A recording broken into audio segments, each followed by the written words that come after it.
Thank you very much. Thank you very much for the invitation. I'm really happy to be here today. We'll talk about some recent work together with Jianfeng Lu and Cheyenne Mukherjee about recurrent neural networks and their convergence and optimality problem. Oops. So perhaps to start, I don't think with the public here I really need to give much of a motivational part of the talk. I think everyone knows that neural networks, especially nowadays, are pretty relevant object to study. What people probably also already know is that depending on the kind of structure of the data that you're trying to learn from, you're going to use different structure of the neural network you're applying to those data. For simple data, you can apply simply feed-forward neural networks. Then for images, people usually apply more convolutional neural networks. For time series, you apply used to apply what called recurrent neural networks. This is a simpler structure, and this is the so-called LSTM, long short-term memory cells. And then, of course, the real structures that are applied, which result in some very famous examples like AlphaGo and ChatGPT, are combinations. Thank you, of these structures. Right. So despite this great success, in a way, these models, machine learning models, are pretty poorly understood from the mathematical point of view. In fact, there have been some steps forward recently on feed-forward single-layer neural networks.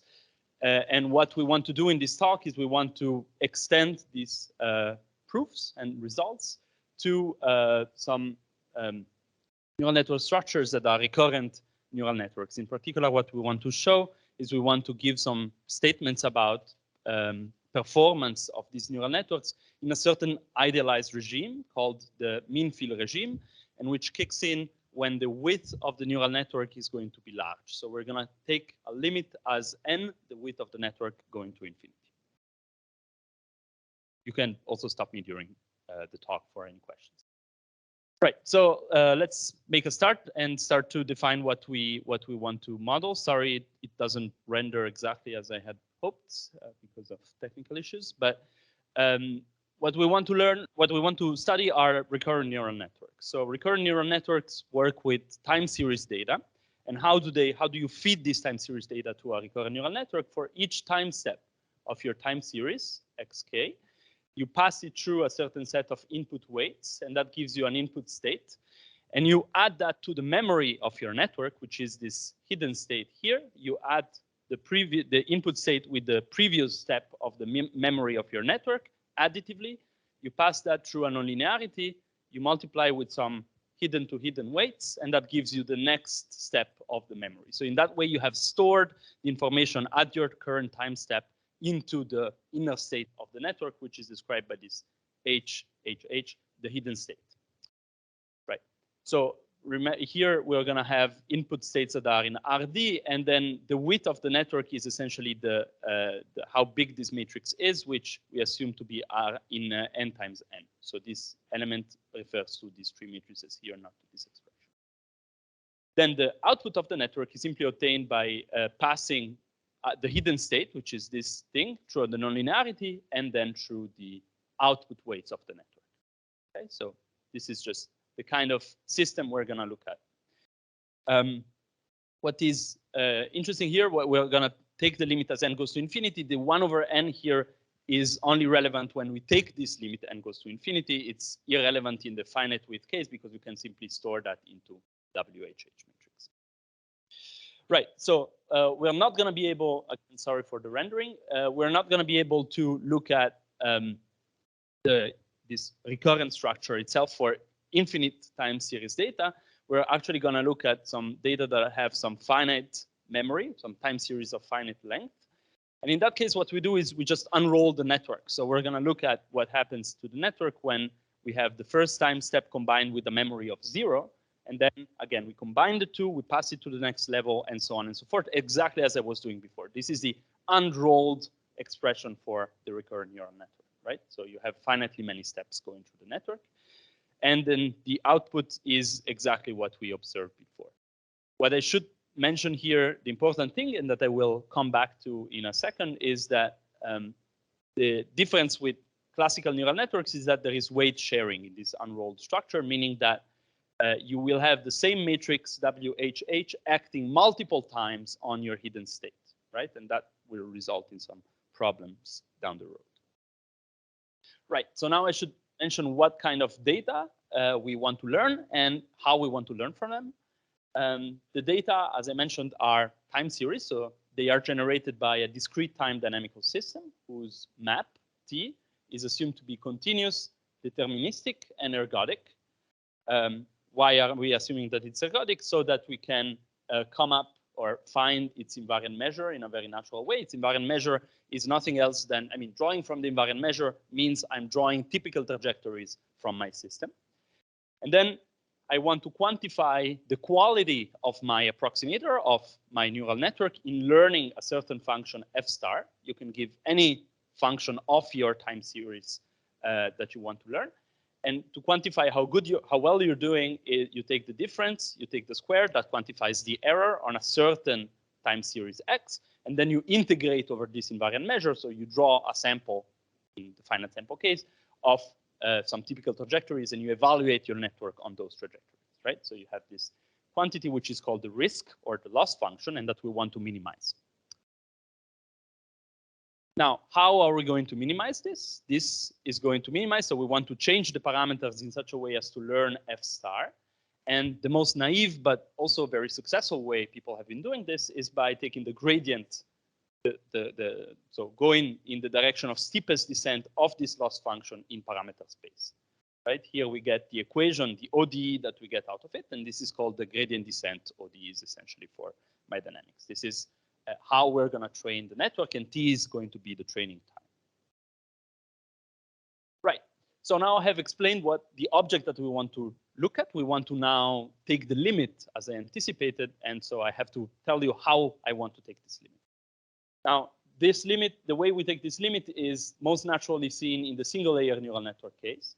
Single layer neural network case, you get that the function you're trying to approximate is this. You simply don't have your hidden state. L is equal to 0, in other words. And you just have one scalar multiplication between the weights of the first and the output layer.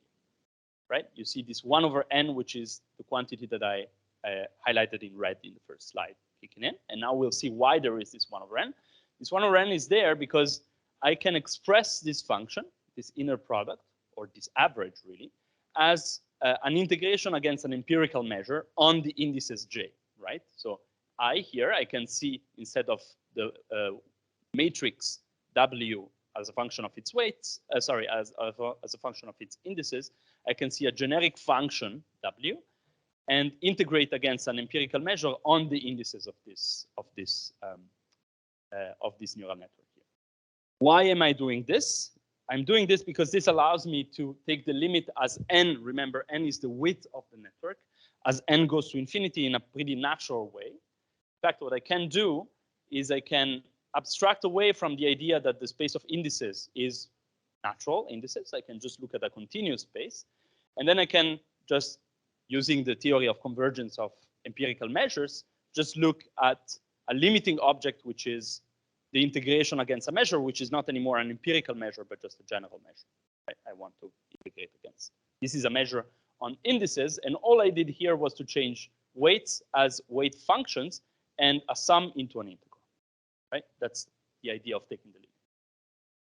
Now, we have a limiting object, which is this guy here, and how do we connect it to a finite state, a finite sized object? Well, sorry, it cuts, but what I'm saying in this line is that you just have to sample from this measure here to get a sequence of finite width neural networks that for which you have a notion of convergence towards their limiting point. Okay, so all I want to say here is that in order to take the limit, you take weights matrices into weight functions and sums into integrals, which is a very natural thing to do. Now, if you do this for the network that I presented before, you get this integral formulation. Instead of having the sum here, you have the integral. Same thing for the output function.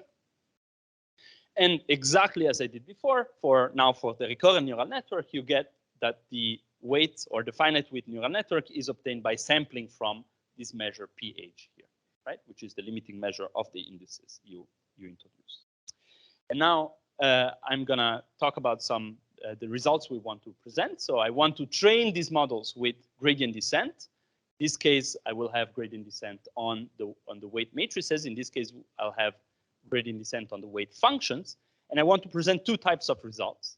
The first result is a convergence result. This tells us that it's clear that at initialization, the finite width network will converge to its infinite width counterpart because we're just sampling from the measure. The question is whether this continues to hold as we evolve the network during the dynamics. So this shows the statement is a convergence statement that says that for bounded time on compact time intervals, you have convergence of the trajectories of the finite width network to the infinite width limit. So in a way, we're showing that the infinite width limit is a rightful proxy for the dynamics of sufficiently wide networks during training. And taking then this proxy, this infinite width network seriously, we can show an optimality result, which is saying that as I train this network for long training time, the limiting points of the training dynamics will result in a loss function of 0, meaning if I train the network long enough and it converges to a point, that point will be the optimal point. I will have learned my function exactly. Okay, so these are the two theorems that we would like to show. Now, these two theorems have actually been shown exactly as stated in the case of single layer neural networks. In our case, we have a problem kicking in. Remember the fact that I told you that we have this matrix being multiplied multiple times. This results in the fact that the ODE dynamics that we want to study are non-Lipschitz on the right-hand side. So for those of you who are familiar with differential equations, this immediately kind of makes an alarm bell ring very loudly, which says that the existence of the equation is not immediate from the structure of the equation itself. How do we fix this problem? Well, we fix it in the most immediate and unsatisfactory way possible, which is to truncate your dynamics. Remember, this is only happening for the hidden weights. You have a problem of potential blow up. So you truncate the dynamics, and for the truncated dynamics, you can show exactly the convergence result I was talking about before. So you have convergence of the dynamics of the truncated evolution of the truncated training to the mean field limit, exactly in the supremum norm that I was telling you before. Right? To show this, you just have to show existence and the uniqueness of the dynamics of the truncated dynamics. Now, real quick, before, I don't know how much time I have, but in 2 minutes, I'm going to be done. And then we look at these truncated dynamics and we show exactly the same optimality result that I said before. We want to show that the limiting points of the dynamics are optimal despite the truncation. And we managed to do that. So we have exactly the same optimality result for the limiting dynamics that I mentioned before.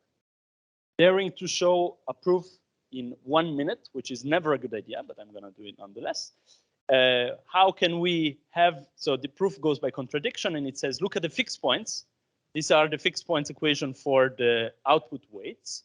And you see that you have the right-hand side being an inner product in a certain L2 space, right? So how can this inner product be 0? You can have this difference being 0, meaning that you have learned your FSR exactly because difference between your approximator and what you want to learn is 0. Or you have orthogonality between this difference and this function for all theta, where theta here is a free parameter. And right, this is the only thing that can go wrong. And what you can show is that throughout training, you preserve some sort of expressivity of the network, meaning that throughout training, you can show that the span of this other element, which is the hidden state of the network just before being outputted by the network, is dense in the L2 space you care about, and therefore you can never have this orthogonality, and therefore all the fixed points are optimal. Just finishing up with some simulations, we see that corroborating the statements that I just gave, we have for increasing n convergence of the dynamics to a limiting trajectory, the mean field trajectory. So we see plotted here as a function of training time, the mean square error, and you see different lines corresponding to increasing width of the network, and you see that they converge to a limiting line. And then you have optimality. You see here still for different initialization for a wide neural network, you see that as a function of training time, your MSE, your loss function will decrease to 0. Something I should point out here, which is still an interesting open problem, is that this goes to 0 in a clearly non-exponential way. It doesn't have a very regular way of going to 0. In fact, the convergence, so here what I have stated in the previous slide, I think the connection problem. Here I have said that all the limiting points are optimal, but I never said that those limiting points existed. I never showed convergence of the limiting dynamics to a limiting point, right? So this is actually still an open problem, even in the case of single layer neural networks. With this, I will conclude saying that there are still, hopefully I have convinced you that looking at wide neural networks can be a fun mathematical project, and that there are still very many open questions in this. The first one is removing this truncation assumption. The second one could be proving, this is hard for sure, proving the convergence of the limiting dynamics to a fixed point, and then dropping some assumptions on the data, so the fact that they are generated by a deterministic dynamical system, or increasing the complexity of the structure. I've talked about simple neural networks, but there are these LSTMs that are much more extensively used, or adding noise to the dynamics that you want to investigate. So with this, I will thank you for your attention.